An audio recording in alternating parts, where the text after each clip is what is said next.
On your mark. Get set, go.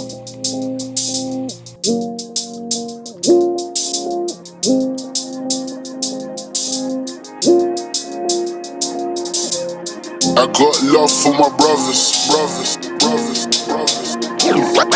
I got love for my brothers.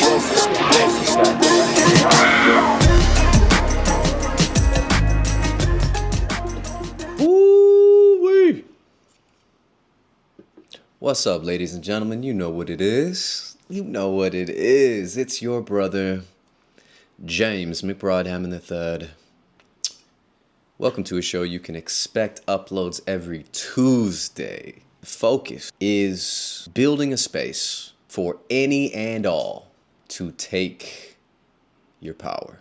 I do believe, as a matter of fact, I don't even just believe, I know for many different reasons, but also just in the depth of my heart, I do know that there is power to be free, accessible to everybody. No matter what you've done, no matter where you come from, all of us are qualified to live the lives we want to live.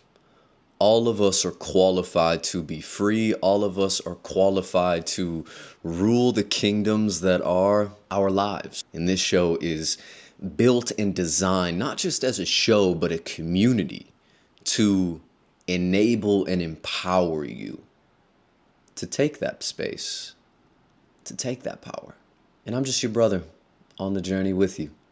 Today, I wanted to talk about something that I'm very excited about. Number one, I hope you loved episode 1. That was a foundational, let's call it foundational context. This is my second coffee today, and it has 3 espresso shots in it. Shout out to all my people who have 4 to 6 shots of espresso daily and are willing to have espresso at 7 or 9 p.m. That's, to have espresso later than 7 p.m., so European.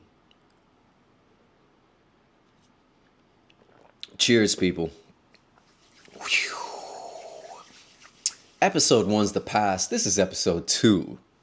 We're moving forward. We're putting a brick on top of that foundation. As a matter of fact, this is also pretty foundational, what we're going to talk about today. I like to spend time on foundations because, as all of us know intuitively, if the foundations are lacking, it doesn't matter what you build on top of it. You must build a foundation that meets the demand for your vision. So a great vision demands a great foundation. But I think especially in the days we live in where everything is so quick, everything's so immediate, spending time on the foundation, it's not sexy. It's messy work. It's dirty work. Not pretty, but it's essential. And not just essential, but vital to any rich, great endeavor that we truly embark on. Just a reminder for all the leaders, not even just a leader, for anyone watching this show, a great vision does demand a great foundation. So let's not skip the basics. Let's not take shortcuts. I was speaking to one of my teachers the other day, and it was a fascinating conversation because he became very famous as a speaker right around 33, 35, so fairly young for a speaker.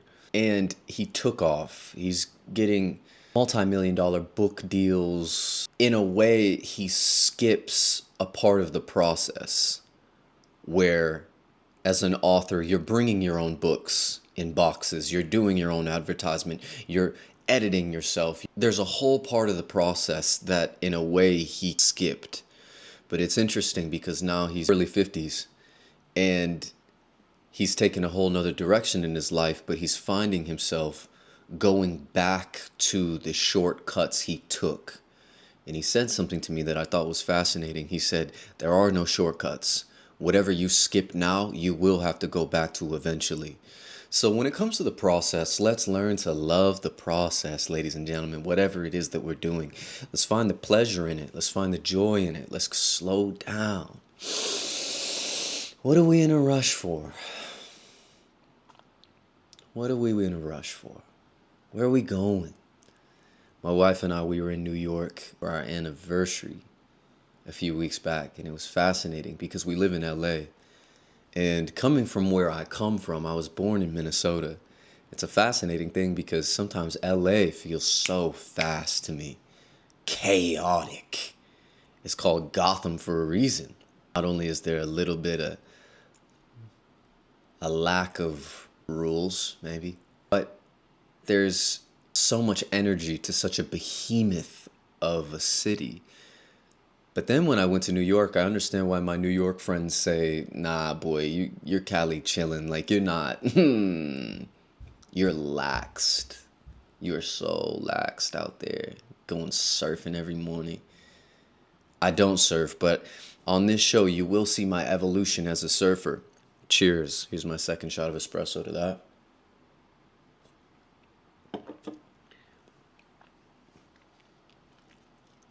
The density of that city and the hurriedness of the city. It's a fascinating thing what hurriedness does to a human being. Because technically, we were not to build whatever it is that we build in a hurry. We weren't meant to work under stress. If you look at the original rhythm of a human from the biblical narrative, God works and then rests. God works 6 days and then rests on the seventh, creates the Sabbath. But when is man created? When are humans created? The sixth day. So technically our first day is God's last day. Where God finishes is where we start. God finishes with rest. We start with rest. In other words, God works to rest. We rest to work. So whatever it is that we do, if we're coming from a place of work in order to rest, and this is part of the mechanism that it's one of the great cogs in the machine that is consumerism, capitalism, is we work to rest. You work and you work and you work, and so and maybe I'll go on a vacation next year, and I'm gonna have my European summer next year, and I'm gonna and by the time you get to Europe, you're like, well, who am I? What am I doing? I'm having fun. I'm having so much fun in Europe, European summer, and you lose your mind only to realize that that rhythm doesn't work. Human beings were given the Sabbath day as our first day to show that it is from a posture of rest that we are meant to create. That creativity comes from a place of enjoyment, a place of play, not from a place of hurried desperation. And something else I found interesting was some of the great capitalist cities. Because one thing about New York that was fascinating to me was you become very aware that you are, in a way, it feels like I'm in the center of the world, at least at this point in time. That right now you are standing at the center of the most powerful empire that has ever existed in the history of the world. And the scale of that imperial power becomes very evident. You know, when you're living from where I'm from, in Minnesota, it's not so prevalent just how big the scale is of the domination of the United States. And it reminded me of a verse in the midst of all the hurriedness that describes the devil. Whether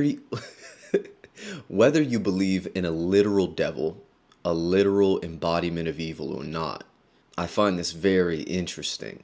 That the evil one walks to and fro, seeking rest,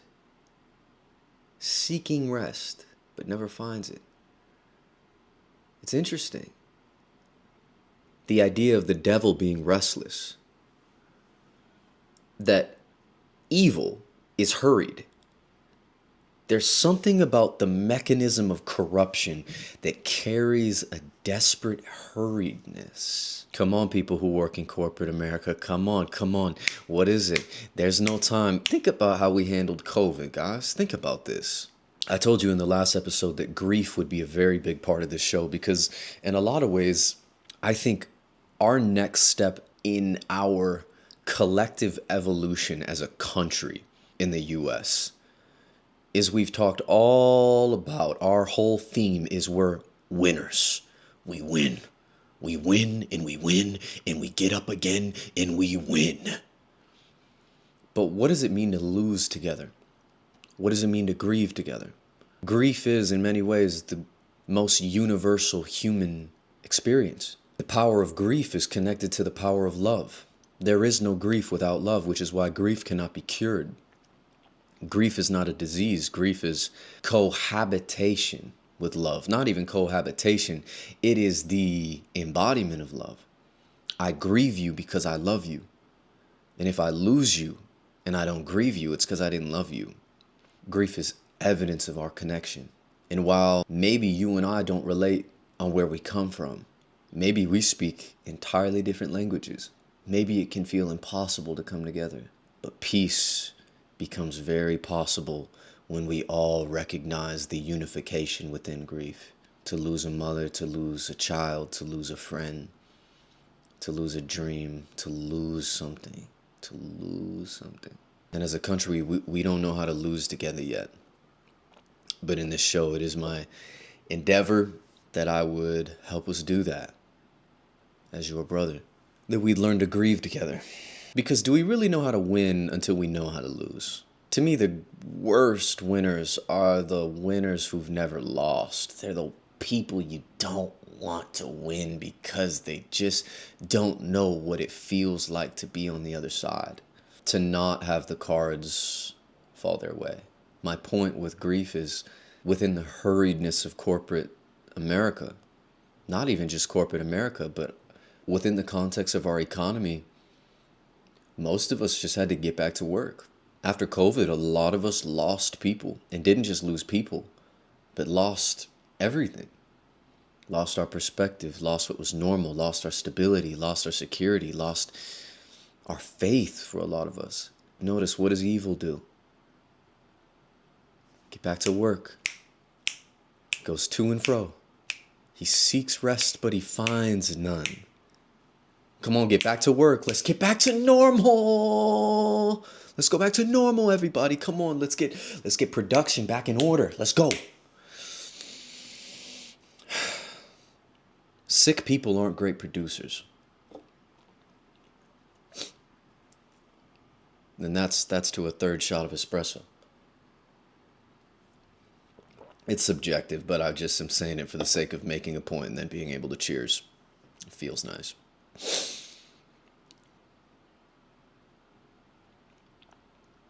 Why are you in a rush? And I have to admit, even part of me wants to say this. When it comes to my communication on this platform, everything is so curated towards short attention spans. And I'm just going to let you know, so you know what you're in store for. You know what's coming. I don't want to feed you with fast food. I want to give you something you can live off of. I don't want to give you another flashbang. Hey guys, welcome to the podcast. My name is Jamey Hammond, and today the point is, even with the editing, I edited episode 1 with it. I cut almost all the silence, but I want us to get comfortable with silence. Jamey, you just want to hear yourself talk, maybe. You just want to make prolific points and then pause, maybe.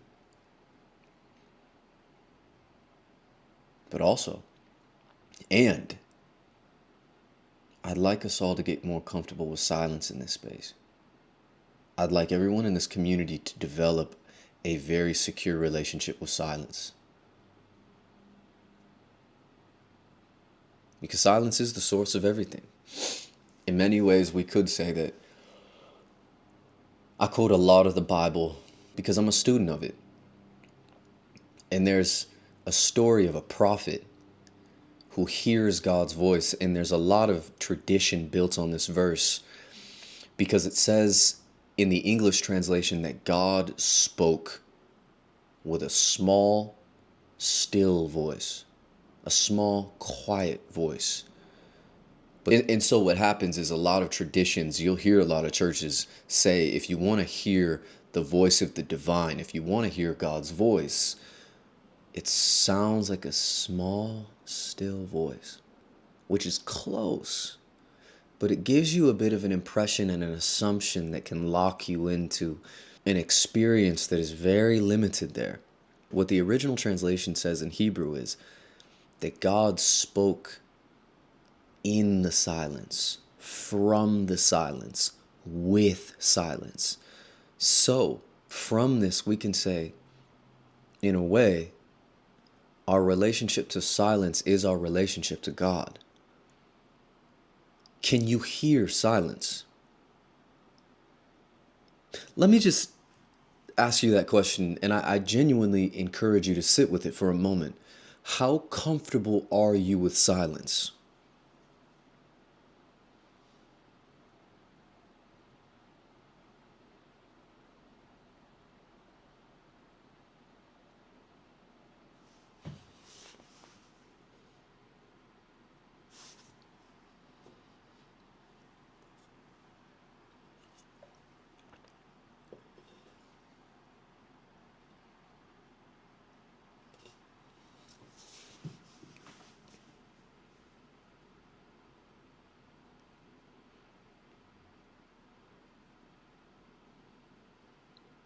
How mad would you be if I sat here for 15 minutes? You'd be like, what a waste of my time. I'm being a little bit of a fool to make a point, but you see my point. What if I did go for 15 minutes though? I came on to watch a podcast though. I understand. Hear my heart in it.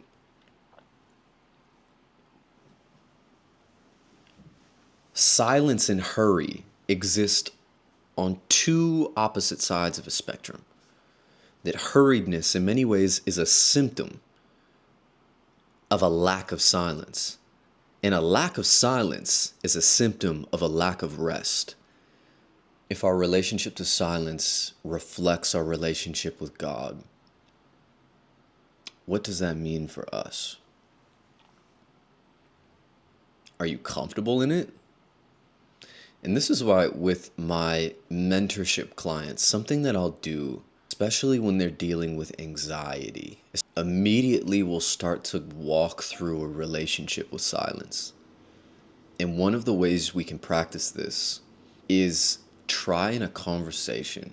Try for 3 times a day. Doesn't even have to necessarily be within the confines of a conversation, but 3 times a day when you want to say something, catch yourself and say nothing. And sometimes that happens in conversation. We notice how often we fill space just because we're uncomfortable. What happens if we're completely quiet here? And for a personality like mine, who, especially through pastoring, you're always trying to fill space. Hey, how was that? Hey, how's the kids?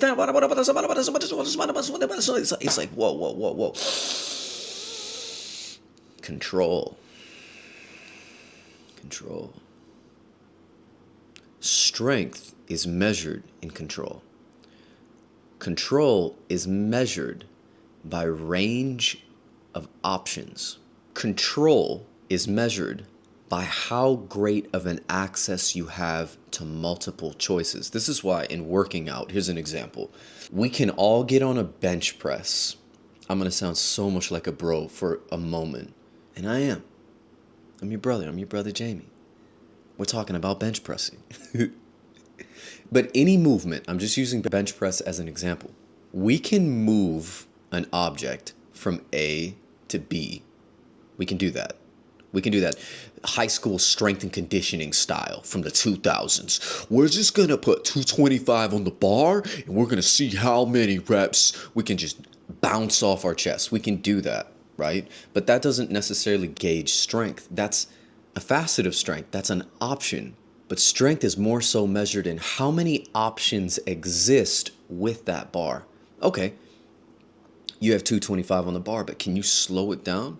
Can you slow it down for 6 seconds? Can you slow it down for 10 seconds? Can you slow it down for 20?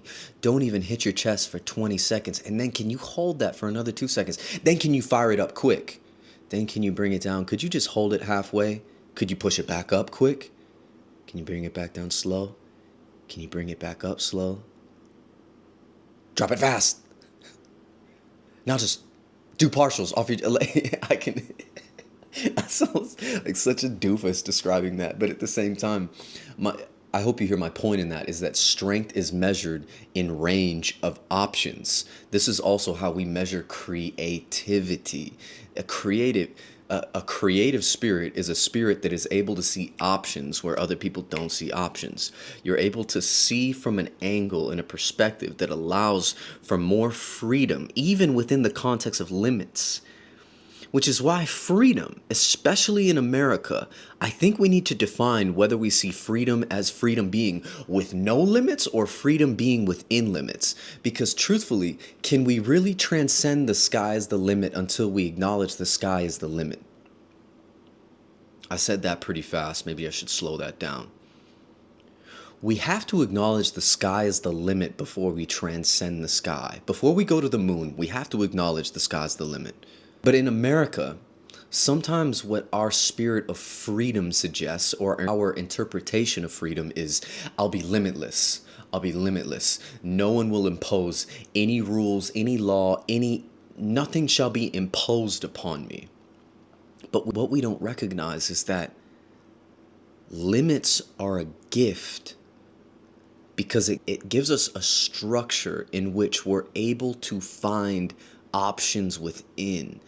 I think oftentimes we look for a limitless freedom because we lack creativity. When we exist all the time in a state of fight or flight and our only option is fight or fly or freeze or fawn, when those are our only options, yeah, no, absolutely. Blow the limits off, baby. What I love about the story of Jesus is it's a story of chosen limits. Let me make this clear. When I say the story of Jesus, I'm talking about the story of all of us. I'm talking about the story of a human. Jesus comes from the same place we come from. We all come from God. We are children of God. We are children of Source. We are children of light. If you look at the base of an atom, what is it? It's God creates the world. He says, let there be light. We are all the substance of creation. There is no separation between us and God. But what happens with Jesus is Jesus comes down from heaven, limitlessness, and chooses the limits of a human experience, because obviously there are limits within the confines of our human experience. I have a body. As far as we know,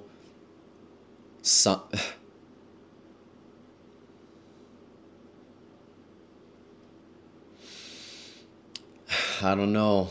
As your brother, I don't know if I'm the person to have this conversation with you though.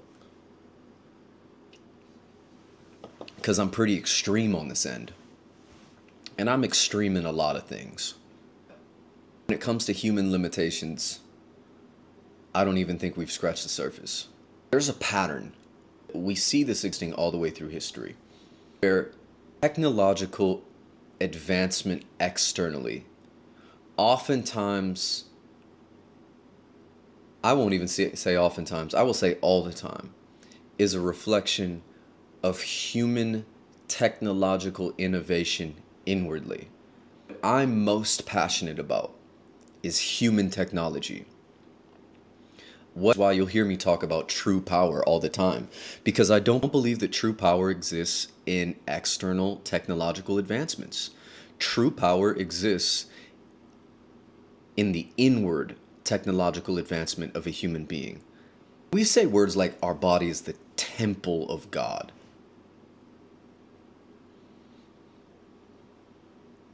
Think about that. What is the temple? The temple, in a way, is the limit of limitlessness.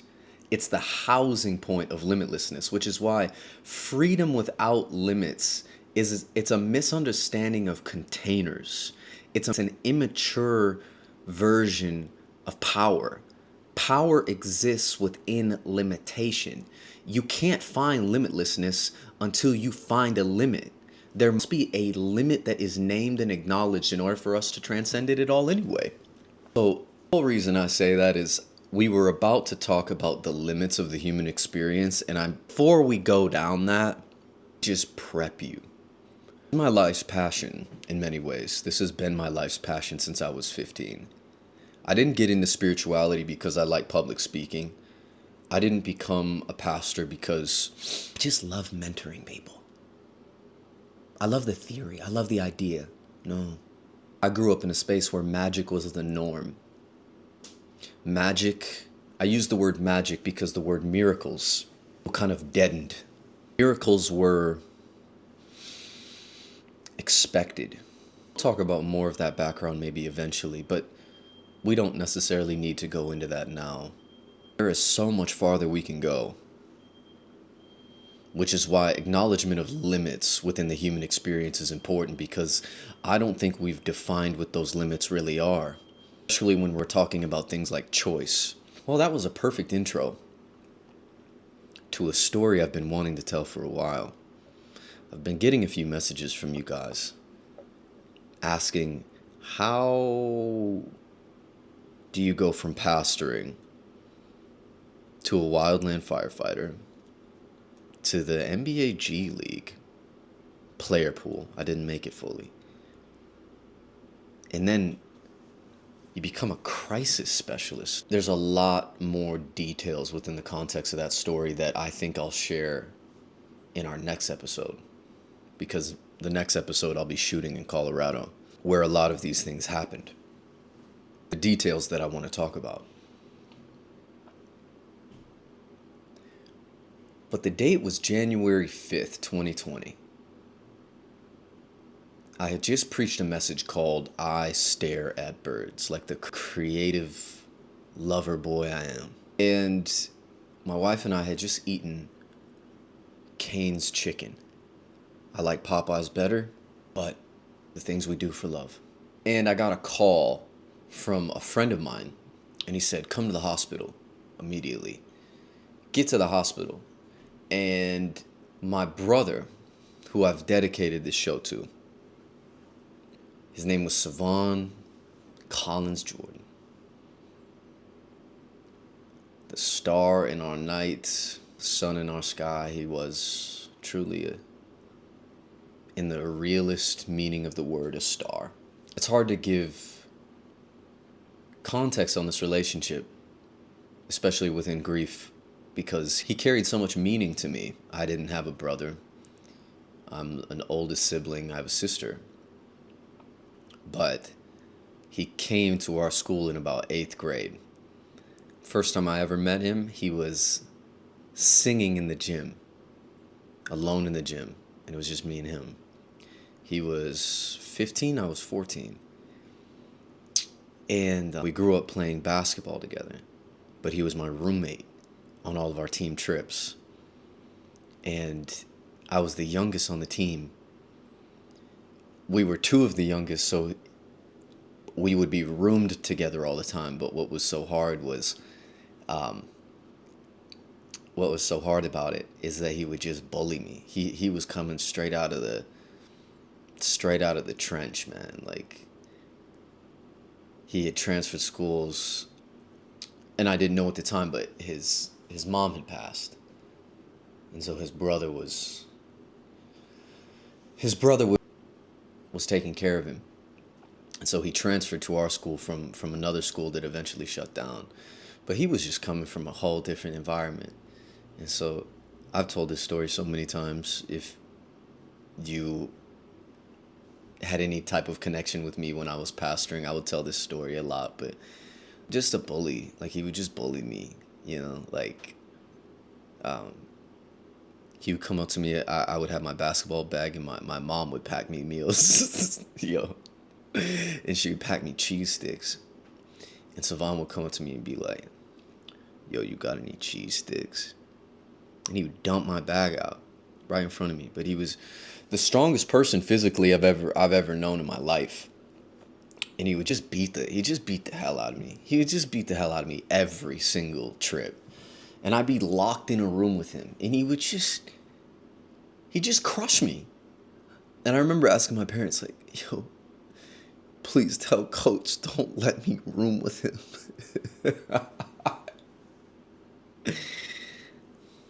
But this is a large part of what I mean about grief being such an integral part to this show, because for a long time he just thought I was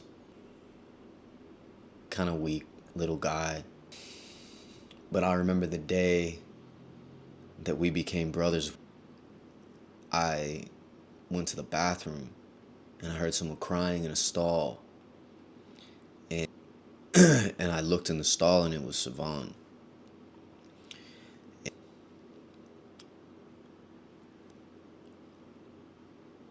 And it was his mom's anniversary. And for about 20 to 30 minutes, he put his head on my shoulder and we cried in the bathroom stall together.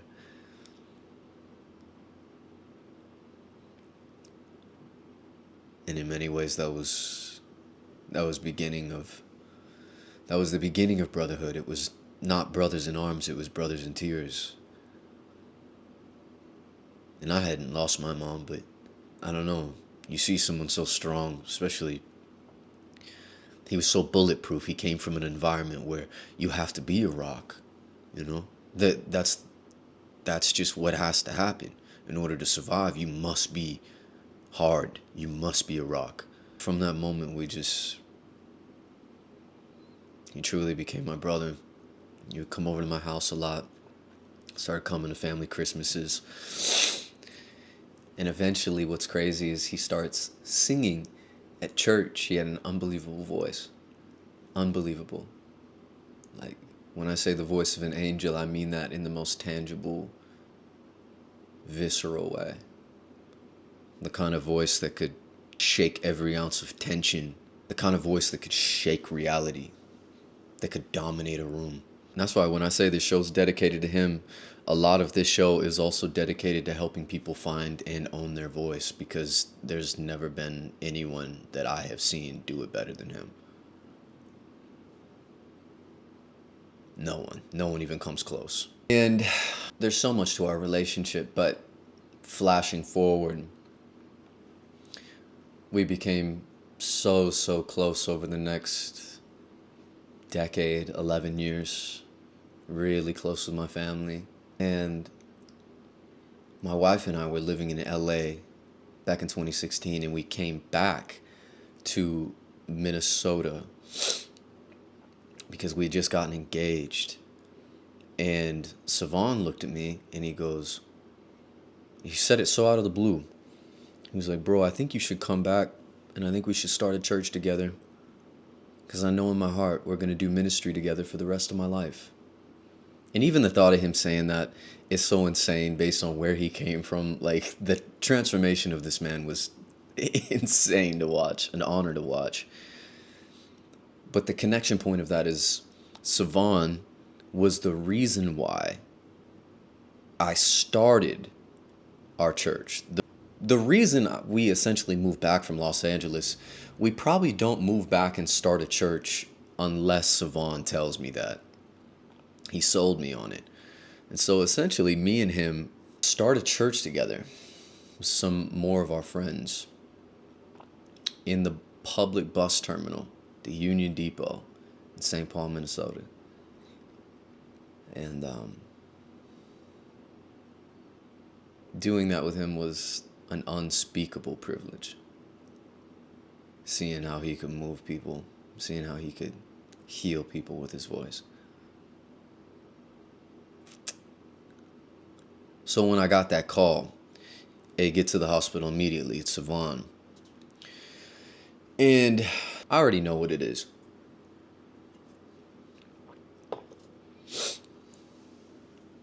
I already know what it is. I believe that God can heal people. I don't even just believe God can heal people. I believe God can raise people from the dead. So I get to the hospital. We get to the hospital. My friend's crying. He says, "Savon's gone." I don't even acknowledge it. And over the next 6 days, from that point forward, I'm in the morgue with his body, trying to raise my brother from the dead. Whenever I tell that story, it always gets so funny. Like, I used to tell people that story a lot, but then the energy would get so weird. Because for a moment, it's such a shocking statement to say. But then I started feeling like people would look at me and be like, Are you insane? It was the most sane decision that I could make at that time. If I believe that raising the dead is an option, oh, you best believe I'm gonna be in there. Believe it. I'm gonna be in the morgue every day with you. Why? Because I love you. Because I love you. And if there's a chance I can bring you back, oh yeah. Taking that chance every time. I was the proficient for his funeral. And I think 1,500 people showed up to his funeral. That was just how loved he was. Packed out this entire sanctuary. But I'll never forget standing over his casket. Right before it shuts, there's these words a minister pronounces right before you lower someone in the ground, and you say, ashes to ashes and dust to dust. And this is what I said. Because I was holding out all the way. Death wasn't an option. As a matter of fact, I didn't even acknowledge that he was dead. The truth of it was similar to what Jesus had said about Jairus' daughter. He's not dead, he's just asleep. And to some people that sounds insane. That was genuinely where I was coming from. So I would talk to Savon like he's alive. We would show up to the morgue every day with clothes, with food. That's another story maybe we'll tell more details of in the future. But held out all the way to the end, fully confident he's going to get up. There's no doubt in my mind he's going to get up. But as I say those final words and we shut the casket, there's this crowd watching his body get lowered into the ground, and I say the words ashes to ashes and dust to dust. This is bullshit. This is bullshit. And I just walked away. And that was where the journey began. That was where the journey began, baby. Jamey Hammond, whoever he was before that point, he crawled in that casket with Savon Jordan. Nah. That was the end and the beginning, as death always is, as endings always are. The end is never the end, and death is never the conclusion.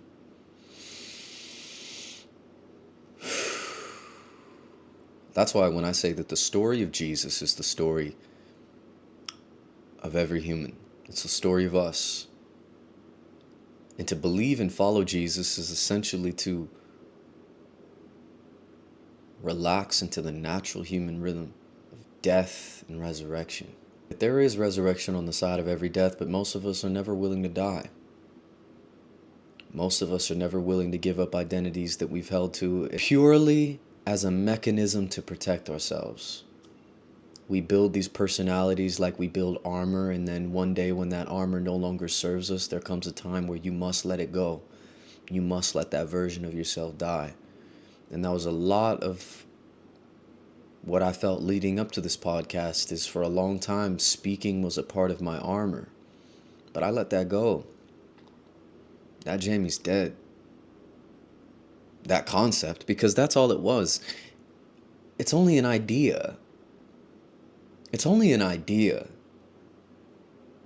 Jamey Hammond is purely an idea. The reality of who I am is so much bigger than that name. But whatever we let go of, it's never the end.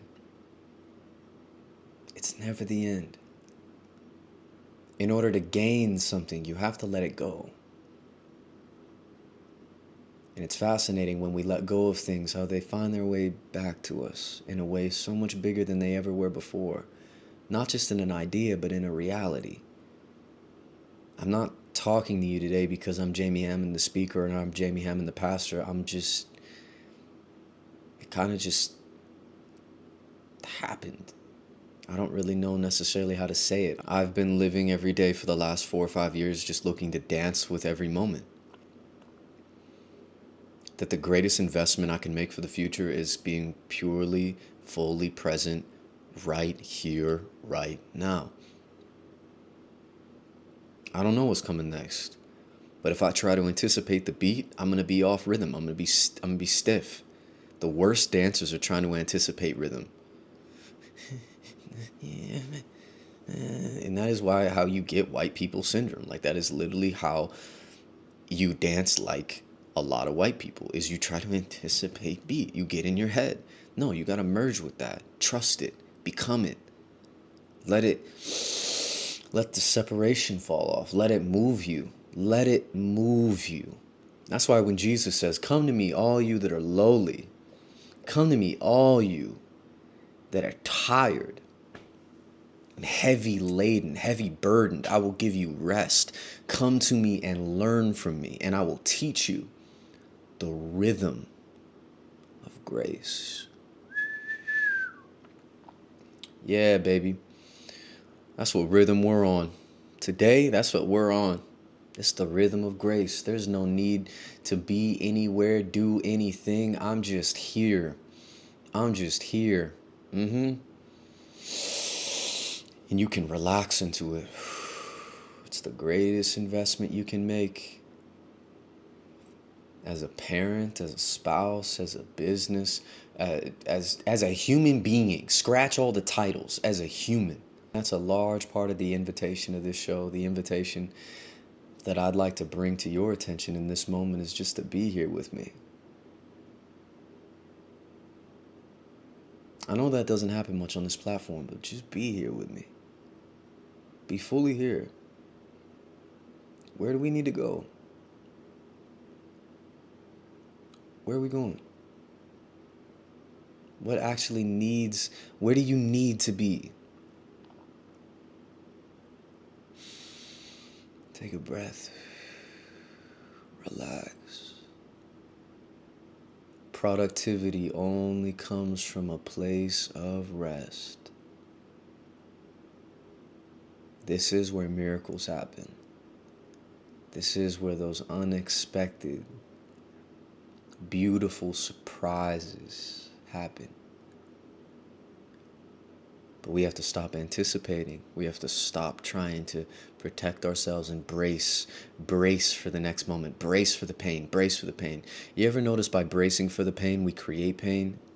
That in many ways, the most painful experience of pain, the most painful experience is the brace, is the anticipation. Well, what is going to happen? Nah, let go, let go.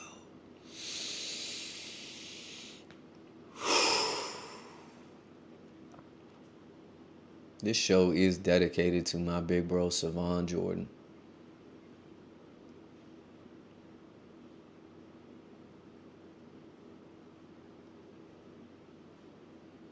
And the reason I tell that story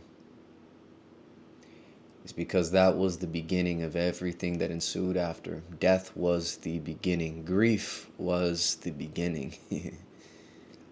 And that grief never ended, by the way. That grief was not something that one day I was cured of my disease, because you could never cure me of the love I had for my brother.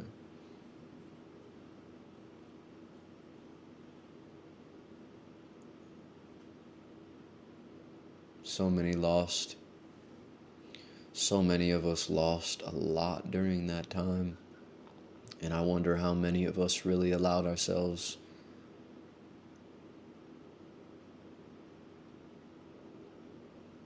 to feel that. Our grief, in many ways, is the honor we give to our connections. And it's a natural honor. It's not even necessarily something you have to force. And grief looks different for everyone. That's why you see so many different cultural expressions of grief. But what I'd invite us to, we talked about last week, that we take control of our narratives, the stories that we live, our perspective of our story, by recognizing we can't change events of our past, but we can change the interpretation. But we can't change that interpretation until we acknowledge the events. That's why history is so important. In many ways, I do think this is a space to build brothers in tears. It's not necessarily that I want you to cry every time you watch the show.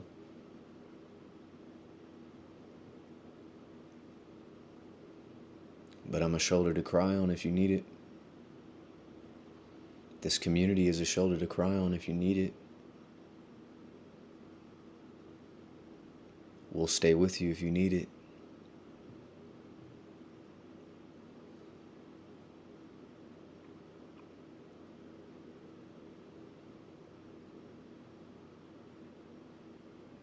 How are you? Silence, in many ways, is that presence that moves with us through our pain, through those memories, through those losses. And sometimes I know it's so hard to be silent, to sit with losses. But it is the birthplace of so much life. Unless a seed falls into the ground, it can't bear fruit. Things have to die. Things have to be let go of.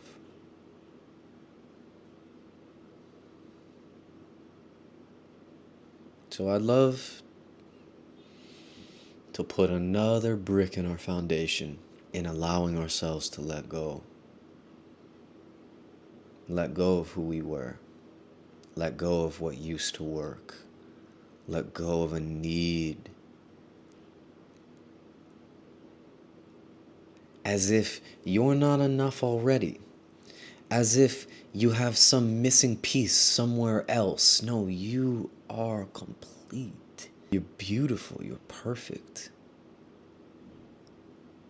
Our sicknesses come from that never-ending voice that tells us there's something wrong with you. There's something wrong with you. There's something wrong with you. There's something wrong with you. What if there's not? What if you're beautiful the way you are? What if you're already whole and the sickness is in constantly looking for wholeness when we already have it?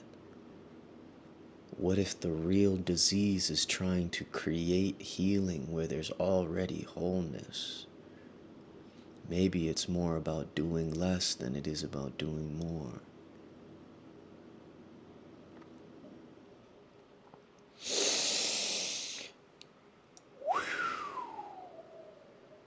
I didn't even finish this, ladies and gentlemen. There's a lot more to the Savon story, but I wanted to paint the picture, just lay another block of the foundation for this space that is built to hold space. For what? For people to take their power, people. That's what I want. I want you to leave every show feeling so powerful. I want you to, when you're finished, that you're like, yeah, I got options. I got options. What am I so down about, you know? Seriously, why am I feeling so trapped? Like I can only run from this or fight it or fawn to it or just freeze up. No, come on, baby. There's so many different things we can do with this moment. Just relax in it, though. Relax in it. That peace gives room for clarity. I'm going to give some practical ways you can do this. Create a habit of it in the Substack article attached to this episode. Whoo!